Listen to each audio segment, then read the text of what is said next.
আসসালামু আলাইকুম viewers, welcome back to my channel. আমি আছি ইউটিউবার মেহেদি হাসান রিয়াদ আপনাদের সাথে।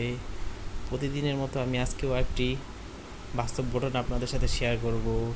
ভিডিওটি শুরু করার আগে প্রথম বলে নিচ্ছি ভিউয়ার্স, যারা আমার চ্যানেলটিতে নতুন তারা অবশ্যই চ্যানেলটি সাবস্ক্রাইব করবেন, পাশে থাকা বেল বাটনটি চেপে দিবেন এবং একটি লাইক দিয়ে ভিডিওটি দেখা শুরু করুন ভিউয়ার্স।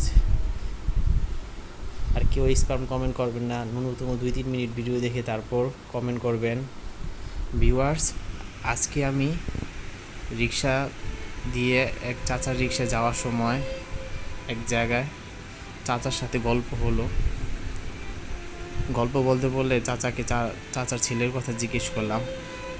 চাচা বলল চাচার ছেলেকে চাচা ইঞ্জিনিয়ার বানিয়েছে কষ্ট করে, কিন্তু বর্তমানে তার ছেলে তার সাথে থাকে না। আমি জিজ্ঞেস করলাম, চাচা কেন? তুমি এত কষ্ট করে রিক্সা চালিয়ে মাথার ঘাম পায়ে ফেলে রিক্সা চালিয়ে ছেলেকে ইঞ্জিনিয়ার বানিয়েছো, ছেলে এখন তোমার সাথে থাকে না কেন? চাচা বলে, বাবারে, ও এখন অনেক বড়লোক হয়ে গেছে, ও ওর বউকে নিয়ে আলাদা ফ্ল্যাট বাসায় ভাড়া থাকে, আমাকে খবর নেয় না আমার কোনো। তাই আমি আজ এখন রিক্সা চালাচ্ছি। শুনে খুব খারাপ লাগলো, দু চোখ দিয়ে পানির অশ্রু ঝরে যায়। হায়রে জীবন, হায়রে মানুষ, হায়রে ছেলে, এ কেমন ছেলে! বাবা এত কষ্ট করে ছোট থেকে লালন পালন করে এত বড় আজকে এই প্ল্যাটফর্মে নিয়ে এসেছে, আর সেই বাবাকে নাকি হায়! শুনে মনটা অনেক খারাপ লাগলো। চাচাকে জিজ্ঞেস করলাম, চাচা চাচি আছে নাকি? চাচা বলল, না রে বাবা, আমি একা। আমি বললাম, চাচা তুমি তো একা মানুষ, তাহলে তোমার ছেলে বউদের নিয়ে তো সুন্দর মতো তুমি থাকতে পারো। চাচা কান্না কণ্ঠস্বরে বলল, না রে বাবা, আমাকে কি আর ওরা ভাত খাওয়াবে? তাই আমার নিজেরটা নিজেরই করে রিক্সা চালিয়ে নিজেরটা নিজেই করতে হচ্ছে রে বাবা। শুনে মনটা খারাপ লাগলো চাচার জন্য। আসলে আমাদের বাস্তব জীবনে এখন এরকম অনেক ঘটেছে, বাংলাদেশে এগুলো বেশি ঘটছে অনেক।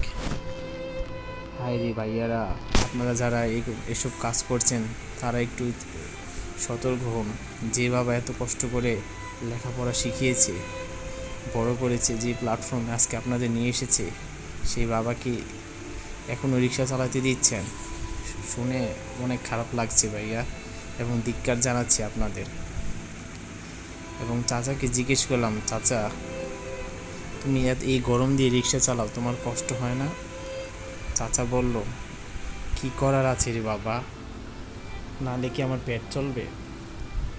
চাচার সাথে কথা বলতে বলতে অনেক ফ্রি হয়ে গিয়েছিলাম। চাচাকে জিজ্ঞেস করলাম, চাচা চা খাবে? চাচা বলল, না রে বাবা। আমিও বললাম, চাচা, পরিস্থিতি তো অনেক খারাপ, তাই বাইরে চা না খাওয়াটাই ভালো। চাচার ঘটনাটি শুনে রিক্সা আমি হতভম্ব হয়ে গেছি।